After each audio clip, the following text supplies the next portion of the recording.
naman pong dry mixture. Meron tayong half cup na coconut flour, 1/4 teaspoon na yeast, tapos 1 teaspoon na baking powder, 4 na equal gold, 1/4 teaspoon na salt, at yung ating walnut.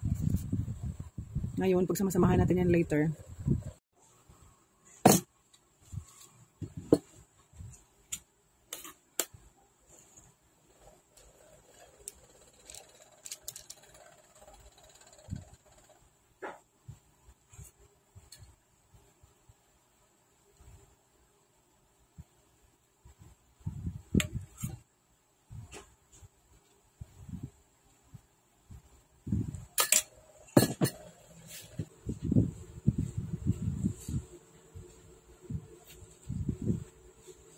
Ito na yung finish.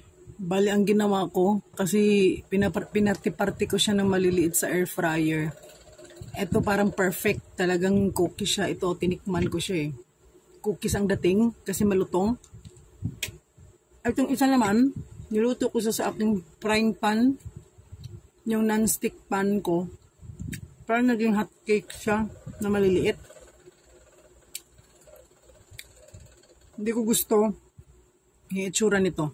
Pero the same lang din naman ang lasa. Siyempre, isang timpla lang siya, di ba? Ito yung cookies talaga siya. Tapos may walnut. Kaya lumutong siya. Ang tingin ko, ito yung mas ito yung mas masarap. Ay, mas maganda ang pagkagawa. Na parang cookies talaga siya. Although parehas lang naman ang lasa nila. Yun lang. Sa ating dry mixture, guys, yung ating wet na mixture, yung unti-unti natin ibubuhos dito para mag-mix siya ng maigi. Simutin natin yung nasa guys, yung nasa sa bowl po para di walang masayang. Paghaluin natin ng maigi.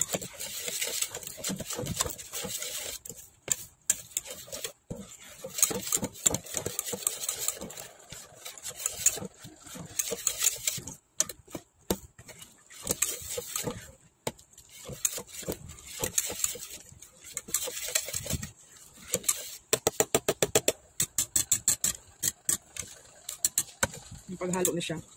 Naglagay ako pala dito ng kunting banana essence.